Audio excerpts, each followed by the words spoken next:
background check for tenants.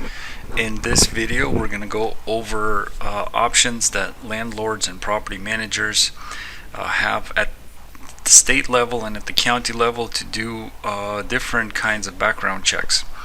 So if you go to sheriffsdepartment.net, we have resources for all 50 states. I'm going to go ahead and select a state. Let's do Georgia. All 50 states have a very similar process, except for a couple of states that do make it slightly more complicated. So what you have when it comes to a background check is you have your essentials like court records, recorder's office, criminal records, driving records, business license lookup, sexual offender registry. You have your jail, arrest records, property records at the county level, and let's take a look at a couple of these databases. As an example, for the state of Georgia, they have a criminal check that can be done with name, date of birth, and they charge about $15 to do this. It's an in-state check, so if somebody has lived outside the state, you might want to run a similar background check there based on previous addresses, or maybe doing a variation of a nationwide check. But probably nothing within a state. Probably nobody will give you a better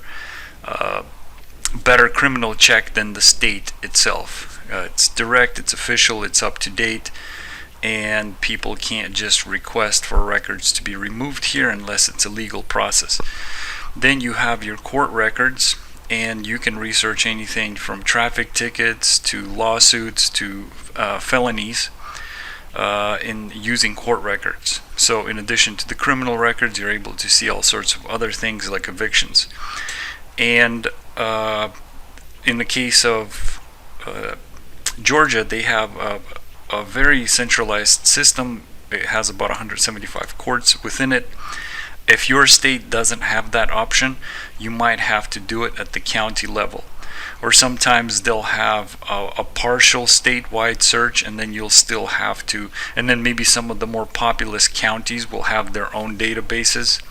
So you kind of have to read a little bit, read the instructions, and figure out what's going on in your state. But in terms of tenants, maybe sometimes, well, not sometimes, but it's good to know if somebody has any evictions.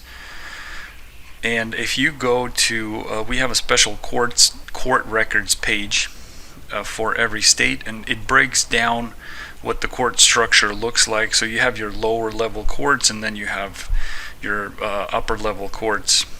And municipal will do things like parking tickets, maybe traffic violations, and then you have like superior court that deals with like felonies, lower level crimes, civil, domestic relations, things like that. And you can check under each court exactly what they do. So in the case of this, based on the state that we're using for this example, the state court is the one that deals with evictions. So when you go look for a database to check, and sometimes it will all be in a single database, but sometimes it will be broken down into multiple databases. So you want to make sure you're looking at the right one. So in this case, we need the state court to look for to check for evictions. And so we'll click on that link, and we'll either give you an online database link, or if there isn't one available, we provide instructions, whether it's using maybe a public terminal or maybe making a special request at the Court of Clerk's office.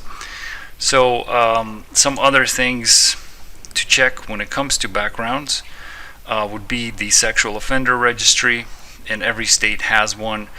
It can be checked for free. If somebody's business maybe needs to be looked at, if somebody claims they have a business, or maybe they are licensed professionally at something, you can also verify that with the state. In some cases,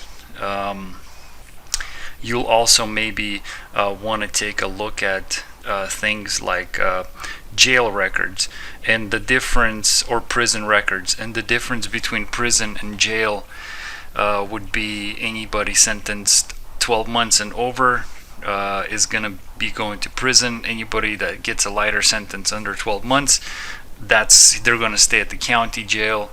And you might want to check the county jails, and if for more serious types of crimes, check the state Department of Correction websites. Every single state has a database like that.